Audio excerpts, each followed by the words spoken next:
Marcos, capítulo 9.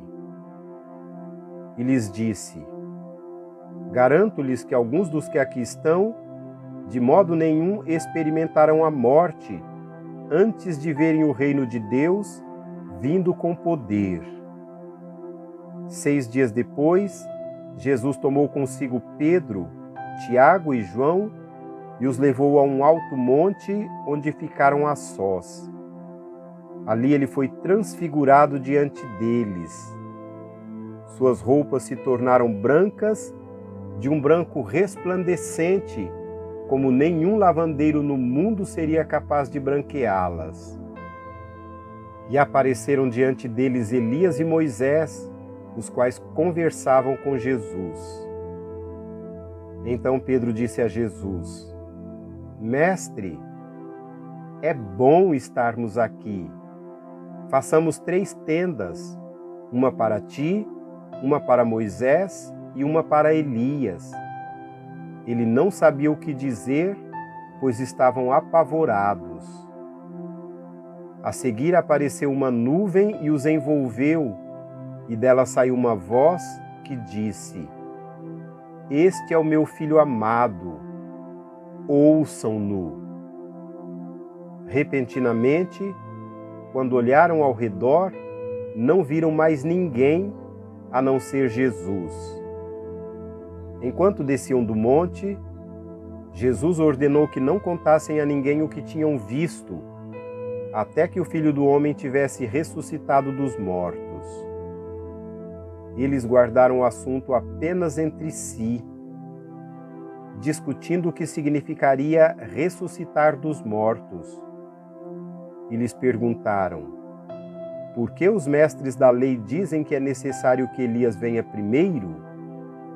Jesus respondeu: De fato, Elias vem primeiro e restaura todas as coisas. Então, por que está escrito que é necessário que o Filho do Homem sofra muito e seja rejeitado com desprezo? Mas eu lhes digo: Elias já veio e fizeram com ele tudo o que quiseram, como está escrito a seu respeito.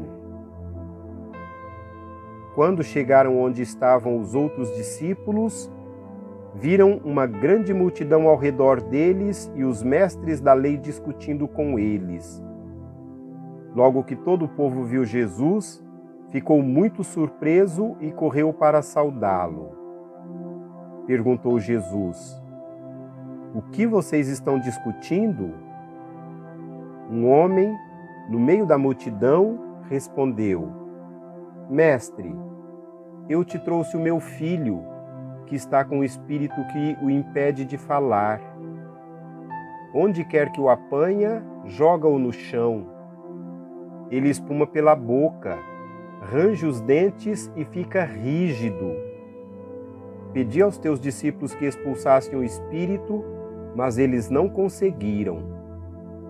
Respondeu Jesus: Ó geração incrédula, até quando estarei com vocês?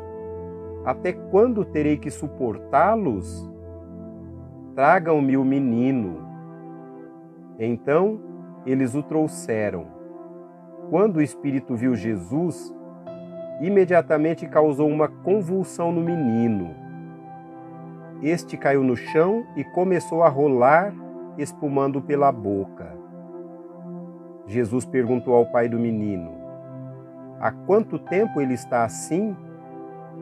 Desde a infância, respondeu ele. Muitas vezes esse espírito tem lançado no fogo e na água para matá-lo. Mas, se podes fazer alguma coisa, tem compaixão de nós e ajuda-nos. Se podes, disse Jesus, tudo é possível àquele que crê. Imediatamente o pai do menino exclamou: Creio, ajuda-me a vencer a minha incredulidade. Quando Jesus viu que uma multidão estava se ajuntando, repreendeu o espírito imundo, dizendo: Espírito mudo e surdo, eu te ordeno que o deixe e nunca mais entre nele. O espírito gritou, agitou-o violentamente e saiu. O menino ficou como morto, ao ponto de muitos dizerem: ele morreu. Mas Jesus tomou-o pela mão e o levantou, e ele ficou em pé. Depois de Jesus ter entrado em casa, seus discípulos lhe perguntaram em particular: por que não conseguimos expulsá-lo? Ele respondeu: essa espécie só sai pela oração e pelo jejum. Eles saíram daquele lugar e atravessaram a Galileia. Jesus não queria que ninguém soubesse onde eles estavam, porque estava ensinando os seus discípulos. E lhes dizia: o Filho do Homem está para ser entregue nas mãos dos homens. Eles o matarão e 3 dias depois ele ressuscitará. Mas eles não entendiam o que ele queria dizer e tinham receio de perguntar-lhe. E chegaram a Cafarnaum. Quando ele estava em casa, perguntou-lhes: o que vocês estavam discutindo no caminho? Mas eles guardaram silêncio, porque no caminho haviam discutido sobre quem era o maior. Assentando-se, Jesus chamou os 12 e disse: se alguém quiser ser o primeiro, será o último e servo de todos. E, tomando uma criança, colocou-a no meio deles. Pondo-a nos braços, disse-lhes: quem recebe uma destas crianças em meu nome, está me recebendo, e quem me recebe, não está apenas me recebendo, mas também a aquele que me enviou. Mestre, disse João, vimos um homem expulsando demônios em teu nome e procuramos impedi-lo, porque ele não era um dos nossos. Não o impeçam, disse Jesus. Ninguém que faça um milagre em meu nome pode falar mal de mim logo em seguida, pois quem não é contra nós está a nosso favor. Eu lhes digo a verdade. Quem lhes der um copo de água em meu nome, por vocês pertencerem a Cristo, de modo nenhum perderá a sua recompensa. Se alguém fizer tropeçar um destes pequeninos que creem em mim, seria melhor que fosse lançado no mar com uma grande pedra amarrada no pescoço. Se a sua mão o fizer tropeçar, corte-a. É melhor entrar na vida mutilado do que, tendo as 2 mãos, ir para o inferno, onde o fogo nunca se apaga, onde o seu verme não morre e o fogo não se apaga. E se o seu pé o fizer tropeçar, corte-o. É melhor entrar na vida aleijado do que, tendo os 2 pés, ser lançado no inferno, onde o seu verme não morre e o fogo não se apaga. E se o seu olho o fizer tropeçar, arranque-o. É melhor entrar no reino de Deus com um só olho do que, tendo os 2 olhos, ser lançado no inferno, onde o seu verme não morre e o fogo não se apaga. Cada um será salgado com fogo. O sal é bom, mas se deixar de ser salgado, como restaurar o seu sabor? Tenham sal em vocês mesmos e vivam em paz uns com os outros.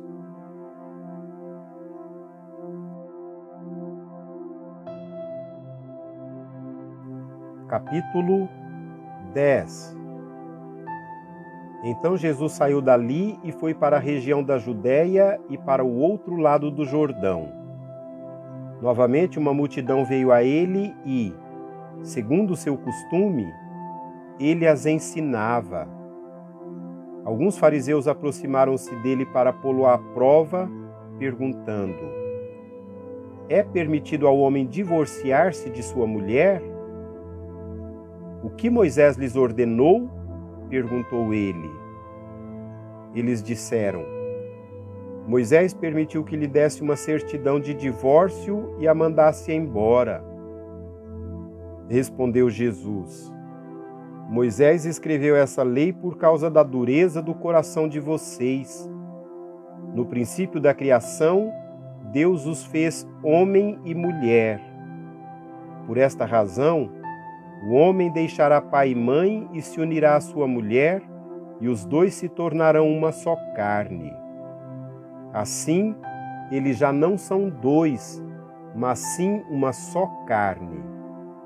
Portanto, o que Deus uniu, ninguém o separe. Quando estava em casa novamente, os discípulos interrogaram Jesus sobre o mesmo assunto. Ele respondeu: todo aquele que se divorciar de sua mulher e se casar com outra, estará cometendo adultério contra ela. E se ela se divorciar de seu marido e se casar com outro homem, estará cometendo adultério. Alguns traziam crianças a Jesus para que ele tocasse nelas, mas os discípulos os repreendiam. Quando Jesus viu isso, ficou indignado e lhes disse: deixem vir a mim as crianças, não as impeçam, pois o reino de Deus pertence aos que são semelhantes a elas. Digo-lhes a verdade: quem não receber o reino de Deus como uma criança, nunca entrará nele. Em seguida, tomou as crianças nos braços, impondo-lhes as mãos e as abençoou. Quando Jesus ia saindo, um homem correu em sua direção e se pôs de joelhos diante dele e lhe perguntou: Bom mestre, que farei para herdar a vida eterna?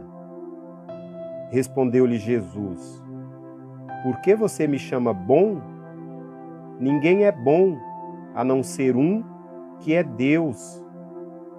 Você conhece os mandamentos: não matarás, não adulterarás, não furtarás, não darás falso testemunho, não enganarás ninguém, honra teu pai e tua mãe. E ele declarou: Mestre, a tudo isso tenho obedecido desde a minha adolescência. Jesus olhou para ele e o amou. Falta-lhe uma coisa, disse ele. Vá, venda tudo o que você possui e dê o dinheiro aos pobres, e você terá um tesouro no céu. Depois, venha e siga-me. Diante disso, ele ficou abatido e afastou-se triste, porque tinha muitas riquezas. Jesus olhou ao redor e disse aos seus discípulos: como é difícil aos ricos entrar no reino de Deus. Os discípulos ficaram admirados com essas palavras, mas Jesus repetiu: Filhos, como é difícil entrar no reino de Deus. É mais fácil passar um camelo pelo fundo de uma agulha do que um rico entrar no reino de Deus. Os discípulos ficaram perplexos e perguntavam uns aos outros: neste caso, quem pode ser salvo? Jesus olhou para eles e respondeu: para o homem é impossível, mas para Deus não. Todas as coisas são possíveis para Deus. Então Pedro começou a dizer-lhe: nós deixamos tudo para seguir-te. Respondeu Jesus: digo-lhes a verdade. Ninguém que tenha deixado casa, irmãos, irmãs, pai, mãe, filhos ou campos, por causa de mim e do Evangelho, deixará de receber 100 vezes mais, já no tempo presente, casas, irmãos, irmãs, mães, filhos e campos, e com eles perseguição, e, na era futura, a vida eterna. Contudo, muitos primeiros serão últimos e os últimos serão primeiros. Eles estavam subindo para Jerusalém e Jesus ia à frente. Os discípulos estavam admirados, enquanto os que o seguiam estavam com medo. Novamente ele chamou à parte os 12 e lhes disse o que haveria de lhe acontecer. Estamos subindo para Jerusalém e o Filho do Homem será entregue aos chefes dos sacerdotes e aos mestres da lei. Eles o condenarão à morte e o entregarão aos gentios, que zombarão dele, cuspirão nele, o açoitarão e o matarão. 3 dias depois ele ressuscitará. Nisso Tiago e João, filhos de Zebedeu, aproximaram-se dele e disseram: Mestre, queremos que nos faça o que vamos te pedir. O que vocês querem que eu lhes faça? Perguntou ele. Eles responderam: Permite que, na tua glória, nos assentemos um à tua direita e o outro à tua esquerda. Disse-lhes Jesus: Vocês não sabem o que estão pedindo. Podem vocês beber o cálice que eu estou bebendo, ou ser batizados com o batismo com que eu estou sendo batizado? Podemos, responderam eles. Jesus lhes disse: Vocês beberão o cálice que eu estou bebendo e serão batizados com o batismo com que eu estou sendo batizado. Mas o assentar-se à minha direita ou à minha esquerda não cabe a mim conceder. Esses lugares pertencem àqueles para quem foram preparados. Quando os outros 10 ouviram essas coisas, ficaram indignados com Tiago e João. Jesus os chamou e disse: Vocês sabem que aqueles que são considerados governantes das nações as dominam, e as pessoas importantes exercem poder sobre elas. Não será assim entre vocês. Ao contrário, quem quiser tornar-se importante entre vocês deverá ser servo. E quem quiser ser o primeiro deverá ser escravo de todos. Pois nem mesmo o Filho do Homem veio para ser servido, mas para servir e dar a sua vida em resgate por muitos. Então chegaram a Jericó. Quando Jesus e os seus discípulos, juntamente com uma grande multidão, estavam saindo da cidade, o filho de Timeu, Bartimeu, que era cego, estava sentado à beira do caminho pedindo esmolas. Quando ouviu que era Jesus de Nazaré, começou a gritar: Jesus, filho de Davi, tem misericórdia de mim. Muitos o repreendiam para que ficasse quieto, mas ele gritava ainda mais: Filho de Davi, tem misericórdia de mim. Jesus parou e disse: Chamem-no. E chamaram o cego. Ânimo, levante-se, ele o está chamando. Lançando sua capa para o lado, de um salto pôs-se em pé e dirigiu-se a Jesus. O que você quer que eu lhe faça? Perguntou Jesus. O cego respondeu: Mestre, eu quero ver. Vá, disse Jesus, a sua fé o curou. Imediatamente ele recuperou a visão e seguiu a Jesus pelo caminho.